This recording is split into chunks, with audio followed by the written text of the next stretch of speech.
Hare Krishna, Radhe Radhe. Welcome back to happy life with Kanha ji, जिसकी आज की वीडियो में आप है शिवानी के साथ। हैप्पी लाइफ विद कान्हा जी की इस वीडियो में हम आने वाली रमा एकादशी के विषय में बात करेंगे। कार्तिक मास की एकादशी को रमा एकादशी कहते हैं। कार्तिक मास में ही दिवाली पर महालक्ष्मी का पूजन किया जाता है। माता लक्ष्मी का ही एक अन्य नाम रमा भी है, इसीलिए इस एकादशी को रमा एकादशी कहते हैं। मान्यता है कि जो भी कोई इस दिन व्रत करता है या पूजन करता है, उसे सभी तरह के कष्टों से मुक्ति मिलती है और साथ ही साथ आर्थिक परेशानी भी नहीं होती। साल की सभी एकादशियों में रमा एकादशी का विशेष महत्व होता है। 4 महीने बाद भगवान विष्णु अपनी योग निद्रा से जागते हैं। पुराणों के अनुसार रमा एकादशी का व्रत रखने से माता लक्ष्मी के साथ साथ भगवान विष्णु की भी कृपा प्राप्त होती है। इस साल यह व्रत 11 नवंबर बुधवार को रखा जाएगा। एकादशी तिथि का प्रारंभ 11 नवंबर बुधवार सुबह 3:22 से होगा और समापन रात में 12:40 पर होगा। एकादशी व्रत का पारण 12 नवंबर बृहस्पतिवार को सुबह 6:42 से 8:51 के बीच किया जाएगा। रमा एकादशी व्रत करने वाले को सुबह जल्दी उठकर स्नान करके व्रत का संकल्प करना चाहिए। भगवान विष्णु की माता लक्ष्मी के साथ पूजा करनी चाहिए। उनके सामने धूप दीप जलाना चाहिए। फल, फूल और मिठाई अर्पण करनी चाहिए। ऐसी मान्यता है कि रमा एकादशी के दिन भगवान विष्णु को तुलसी जरूर अर्पण करनी चाहिए। लेकिन एक बात का ध्यान करें, एकादशी के दिन तुलसी के पत्ते नहीं तोड़ने चाहिए, बल्कि पहले से ही टूटी पत्तियों को अर्पित करना चाहिए। एकादशी के दिन अन्न का सेवन बिल्कुल भी नहीं करना चाहिए। रमा एकादशी की कथा पढ़नी चाहिए। रात्रि जागरण और साय में हरि नाम का कीर्तन करना चाहिए। विधि विधान पूर्वक रमा एकादशी का व्रत करने से भगवान विष्णु और माता लक्ष्मी प्रसन्न होते हैं और घर में धन धान्य बना रहता है। रमा एकादशी व्रत की कथा। एक नगर में मुचुकुंद नाम का एक प्रतापी राजा रहते थे। उनकी चंद्रभागा नाम की एक पुत्री थी।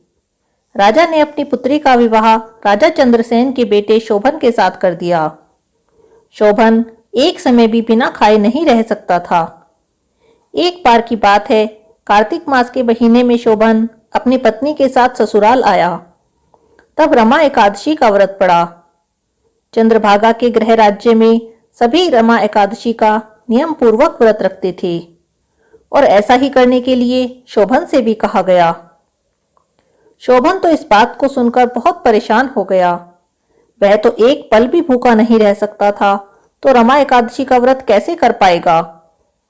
इसी परेशानी के साथ अपनी पत्नी के पास गया और उपाय करने के लिए कहा।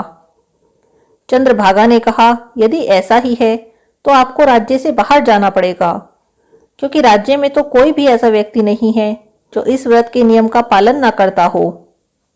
यहाँ तक कि इस दिन तो राज्य के जीव जंतु भी भोजन नहीं करते। कोई उपाय न देखकर आखिरकार शोभन को रमा एकादशी का उपवास रखना पड़ा, लेकिन पारण करने से पहले ही उसकी मृत्यु हो गई। चंद्रभागा ने अपने पति के साथ खुद को सती नहीं किया और पिता के यहाँ रहने लगी। उधर एकादशी का व्रत करने के कारण उसके पुण्य से शोभन को अगले जन्म में मंदराचल पर्वत पर आलिशान राज्य प्राप्त हुआ। एक बार की बात है, मुचुकुंदपुर के ब्राह्मण तीर्थ यात्रा करते हुए शोभन के दिव्य नगर पहुंचे। उन्होंने सिंहासन पर विराजमान शोभन को देखते ही पहचान लिया।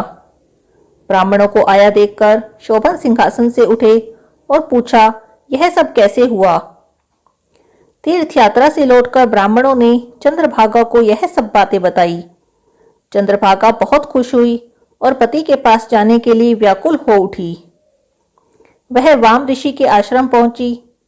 चंद्रभागा मंदराचल पर्वत पर पति शोभन के पास पहुंच गई। उसने अपने एकादशी व्रत के पुण्यों का फल शोभन को देते हुए उसके सिंहासन और राज्य को चिरकाल तक के लिए स्थित कर दिया।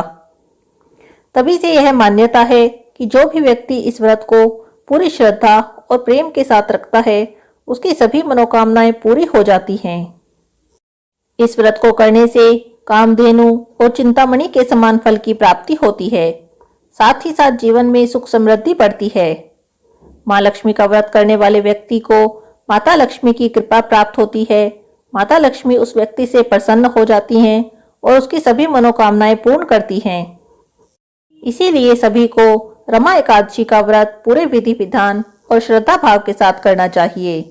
जो व्रत ना कर सके उन्हें रमा एकादशी पर भगवान विष्णु की माता लक्ष्मी सहित पूजा करनी चाहिए।